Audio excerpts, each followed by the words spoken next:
Hello বন্ধুরা, Indian temples tour চ্যানেলে আপনাদের সকলকে স্বাগত। আমরা চলে এসেছি আরও একটি নতুন ভিডিওর সাথে। আষাঢ় মাসের শুক্লপক্ষের একাদশী তিথিতে দেবশয়নী একাদশীর ব্রত পালন করা হয়। ধর্মীয় বিশ্বাস অনুসারে এই দিনে ভগবান বিষ্ণু দেবী লক্ষ্মীর সঙ্গে 4 মাসের জন্য মহাজাগতিক নিদ্রায় প্রবেশ করেন। ভগবানের এই নিদ্রায় প্রবেশের সাথে সাথে চাতুর্মাস একটি 4 মাস ব্যাপী পবিত্র পর্ব শুরু হয়। শাস্ত্রে এই দিনটির বিশেষ তাৎপর্য রয়েছে।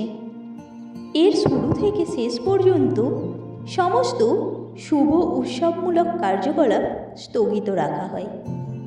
বিশ্বাস করা হয় যে এই সময়ে ভগবান শিব বিশ্ব শাসনের দায়িত্ব গ্রহণ করেন।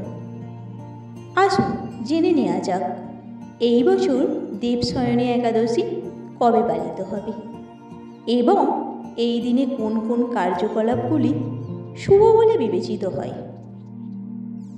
হিন্দু পঞ্জিকা অনুসারে আষাঢ় মাসের শুক্লপক্ষের একাদশী তিথি 2026 সালে 24শে জুলাই অর্থাৎ শুক্রবার সকাল 9:12 শুরু হবে। এই তিথি 25শে জুলাই অর্থাৎ শনিবার সকাল 11:34 শেষ হবে। উদয় তিথি অনুসারে 25শে জুলাই অর্থাৎ শনিবার দেবশয়নী একাদশী পালিত হবে। এই দিনে পূজার শুভ সময় হল সকাল 7:21 থেকে সকাল 9:03 পর্যন্ত। 26শে জুলাই অর্থাৎ রবিবার উপবাস ভঙ্গের সময় বা পারণের সময় হল ভোর 5:39 থেকে সকাল 8:22 পর্যন্ত। দেবশয়নী একাদশীর দিনে ভগবান বিষ্ণুকে গুড় ও ভাজা ছোলা নিবেদন করুন। বিশ্বাস করা হয় যে এমনটা করলে তার দিব্য কৃপা লাভ হয়। দেবশয়নী একাদশী সেই দিনটিকে চিহ্নিত করে যেই দিন ভগবান বিষ্ণু যোগনিদ্রায় প্রবেশ করেন। তাই তাকে পঞ্চামৃত অর্পণ করা অত্যন্ত শুভ বলে মনে করা হয়। এই দিনে হলুদ রঙের জিনিসপত্র দান করুন এবং ভক্তিভরে ওং নমো ভগবতে বাসুদেবায় মন্ত্রটি জপ করুন।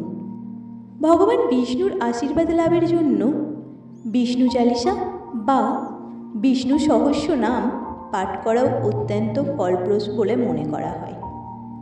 দেবশয়নী একাদশীতে জল অর্পণ করে এবং ঘিয়ের প্রদীপ জ্বালিয়ে কলা গাছের পূজা করুন। বিশ্বাস করা হয় যে এই প্রথা সুখ সমৃদ্ধির পাশাপাশি দাম্পত্য জীবনে সম্প্রীতি নিয়ে আসে। এবার জেনে নেওয়া যাক শয়ন একাদশীর মাহাত্ম্য। মহারাজ যুধিষ্ঠির বললেন, হে কৃষ্ণ, আষাঢ় মাসের শুক্লপক্ষের একাদশীর নাম কি? এর মহিমাই বা কী তা আমাকে কৃপা করে বলুন।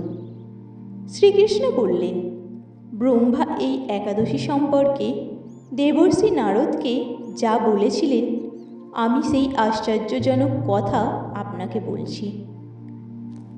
শ্রী ব্রহ্মা বললেন, হে নারদ, এই সংসারে একাদশীর মতো পবিত্র আর কোনো ব্রত নেই।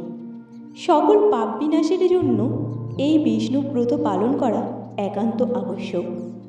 যে ব্যক্তি এই প্রকার পবিত্র পাপনাশক এবং সকল অভীষ্ট প্রদাতা একাদশীর ব্রত না করে তাকে নরকগামী হতে হয়।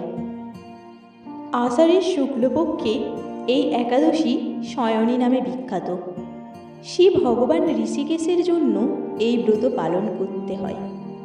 এই ব্রতের সম্বন্ধে এক মঙ্গলময় পৌরাণিক কাহিনী আছে, আমি এখন তা বলছি। বহু বছর পূর্বে সূর্যবংশে মান্ধাতা নামে একজন রাজর্ষি ছিলেন। তিনি ছিলেন সত্যপ্রতিজ্ঞ এবং প্রতাপশালী চক্রবর্তী রাজা। প্রজাদেরকে তিনি নিজের সন্তানের মতো প্রতিপালন করতেন। সেই রাজ্যে কোনো রকম দুঃখ, রোগব্যাধি, দুর্ভিক্ষ, আতঙ্ক, খাদ্যাভাব অথবা কোনো অন্যায় আচরণ ছিল না। এইভাবেই বহুদিন অতিবাহিত হলো। কিন্তু এক সময় হঠাৎ দৈব দুর্বিপাকে ক্রমাগত 3 বছর সেই রাজ্যে কোনো বৃষ্টি হয়নি।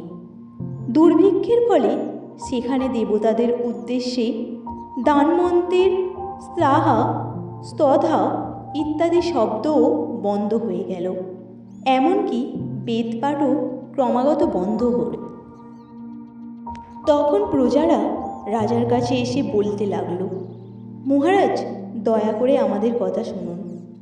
শাস্ত্রে জলকে নার বলা হয়, আর সেই জলে ভগবানের অয়ন অর্থাৎ নিবাস। তাই ভগবানের এক নাম নারায়ণ। মেঘরূপে ভগবান বিষ্ণু সর্বত্র বাড়িবর্ষণ করেন। সেই বৃষ্টি থেকে অন্ন এবং অন্ন খেয়ে প্রজাগণ জীবন ধারণ করেন। এখন সেই অন্নের অভাবে প্রজারা ক্ষয়প্রাপ্য হত। অতএব হে মহারাজ, আপনি এমন কোনো উপায় অবলম্বন করুন যাতে আপনার রাজ্যে শান্তি এবং কল্যাণ সাধন হয়। রাজা মান্ধাতা বললেন, তোমরা ঠিকই বলেছ। অন্ন থেকে প্রজার উদ্ভব, অন্ন থেকেই প্রজার পালন। তাই অন্নের অভাবে প্রজারা বিনষ্ট হয়। আবার রাজার দোষেও রাজ্য নষ্ট হয়। আমি নিজের বুদ্ধিতে আমার নিজের কোনো দোষ খুঁজে পাচ্ছি না। তবুও প্রজাদের কল্যাণের জন্য আমি আপ্রাণ চেষ্টা করব। তারপর রাজা ব্রহ্মাকে প্রণাম করে সৈন্যসহ বনে গমন করলেন। সেখানে প্রধান প্রধান ঋষিদের আশ্রমে ভ্রমণ করলেন। এভাবেই একদিন তিনি ব্রহ্মার পুত্র মহা তেজস্বী অঙ্গিরা ঋষির সাক্ষাৎ লাভ করলেন।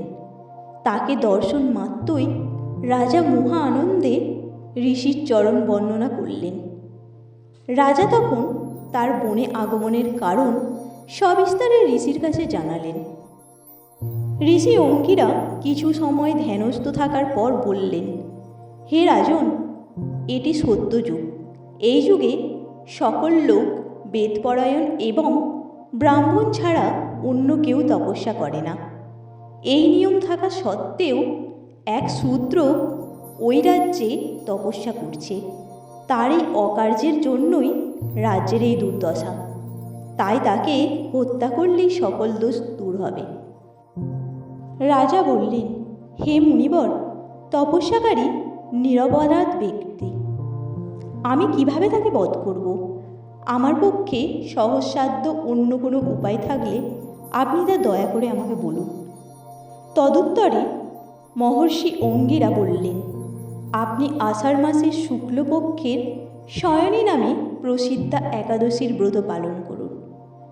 এই ব্রতের প্রভাবে নিশ্চয়ই রাজ্যে বৃষ্টি হবে। এই একাদশী সর্বসিদ্ধিদাত্রী এবং সর্ব উপদ্রব নাশকারিণী। হে রাজন, প্রজা ও পরিবারবর্গ সহ আপনি এই ব্রত পালন করুন। মুনিবরের কথা শুনে রাজা নিজের প্রাসাদে ফিরে এলেন। আষাঢ় মাস উপস্থিত হলে রাজ্যের সকল প্রজা রাজার সঙ্গে এই একাদশীর ব্রত অনুষ্ঠান করলেন। ব্রতের প্রভাবে প্রচুর বৃষ্টিপাত হলো। কিছুকালের মধ্যেই অন্নের অভাব দূর হলো। ভগবান ঋষিকেশের কৃপায় প্রজাগণ সুখী হলো। এই কারণে সুখ ও মুক্তি প্রদানকারী এই উত্তম ব্রত পালন করা সকলেরই অবশ্য কর্তব্য। ভবিষ্যত্তর পুরাণে যুধিষ্ঠির শ্রীকৃষ্ণ তথা নারদ ব্রহ্মার সংবাদরূপে একাদশীর এই মাহাত্ম্য বর্ণিত হয়েছে। আমাদের ভিডিওটি যদি আপনাদের ভালো লেগে থাকে তাহলে অবশ্যই একটা লাইক দেবেন এবং কমেন্ট করে জানাবেন। আর আপনি যদি আমাদের চ্যানেলে নতুন হয়ে থাকেন তাহলে চ্যানেলটি সাবস্ক্রাইব করে দেবেন।